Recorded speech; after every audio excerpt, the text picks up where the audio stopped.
Mr. Messy was the messiest person you've ever met in your whole life. He looked messy because he was messy in everything he did. You could always tell where Mr. Messy had been because he left a trail of messy fingerprints wherever he'd been. Oh, yes, Mr. Messy was messy by name, messy by nature. Mr. Messy lived in a particularly messy-looking house. Paint was peeling, windows were broken, there were tiles missing from the roof. The flower beds were overgrown with weeds, and the garden gate was off its hinges. And had Mr. Messy cut the grass in his garden lately? He had not. One morning, Mr. Messy woke up in his messy bed, yawned, scratched, got up, cleaned his teeth, leaving the top off the toothpaste, had his breakfast, spilling cornflakes all over the floor, and then set out for a walk, tripping over a brush he'd left lying in the garden 2 weeks before. There was a wood behind Mr. Messy's messy house with the messy garden, and that's where he went for his walk. It was a particularly large wood with lots and lots of trees, and it took Mr. Messy a long time to walk through it. But he didn't really mind because he felt like walking that morning. So he walked right through the wood until he came to the other side. And do you know what he found on the other side of the wood? Mr. Messy found the neatest, prettiest-looking little cottage that he had ever seen. It had a lovely little garden with a stream running through the middle of it. There was a man in the garden clipping the hedge. He looked up as Mr. Messy approached. "Morning. I'm Mr. Messy," said Mr. Messy. "I can see that," replied the man, looking up and down. "I'm Mr. Tidy." "And I'm Mr. Neat," said another man, peering out of the house. "Tidy and neat," said Mr. Tidy. "Neat and tidy," said Mr. Neat. We're in business together," explained Mr. Tidy. "And the people who own this house have asked us to do some work for them." "What sort of work?" asked Mr. Messy. "Oh, we make things nice and neat," said Mr. Neat. "Tidy things up," added Mr. Tidy. Perhaps we could come along and do some work for you," said Mr. Neat, looking at Mr. Messy, who was looking even messier than usual that particular morning.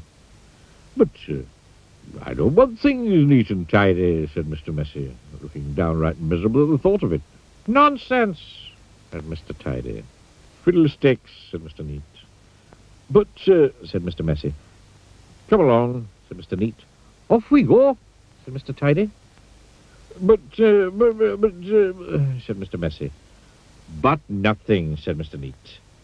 And bundling him into their van, which was parked behind the house, off they went to Mr. Messy's house on the other side of the wood. "Good heavens," said Mr. Neat, when he saw where Mr. Messy lived. "Good gracious me," added Mr. Tidy. "This is the messiest house I've ever seen in all my born days," they both said together at the same time. "Better do something about it," said Mr. Neat.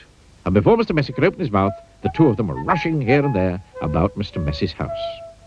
Mr. Neat hoed and mowed and pruned and snipped and clipped and cleared and dug and made the garden look neater than it had ever looked before. Mr. Tidy cleaned and primed and rubbed and painted and mended and made the house of Mr. Messy look tidier than it had ever looked before. Then they both went inside the house. "Good heavens," said Mr. Neat for the second time that morning. "Good gracious," said Mr. Tidy for the second time that morning. And then they set about cleaning the house from top to bottom. They brushed and swept and polished and scrubbed and made the inside of the house look neater and tidier than it had ever looked before. "There we are," said Mr. Tidy. "All finished," said Mr. Neat. "Tidy and neat," said Mr. Tidy. "Neat and tidy," said Mr. Neat. Mr. Messy just didn't know what to say. Then they both looked at Mr. Messy. "Are you thinking what I'm thinking?" Mr. Neat said to Mr. Tidy. "Precisely," said Mr. Tidy. What we're both thinking, boy," they said together to Mr. Messy, "is that Now the house is so neat and tidy. You are much too messy to live in it. But, said Mr. Messy. But whatever Mr. Messy said was no use, and Mr. Neat and Mr. Tidy whisked him off to the bathroom upstairs. It had been the messiest room in the house, but now, of course, it was as bright as a new pin. Then Mr. Neat got hold of one of Mr. Messy's arms, and Mr. Tidy got hold of the other arm, and they picked him up and put him straight into the bath. Mr. Messy wasn't used to having baths. Mr. Neat and Mr. Tidy washed, and brushed, and cleaned, and scrubbed, and combed Mr. Messy until he didn't look like Mr. Messy at all. In fact, he looked the opposite of messy. He looked at himself in the mirror. You know what I'm going to have to do now, he said in a rather fierce voice.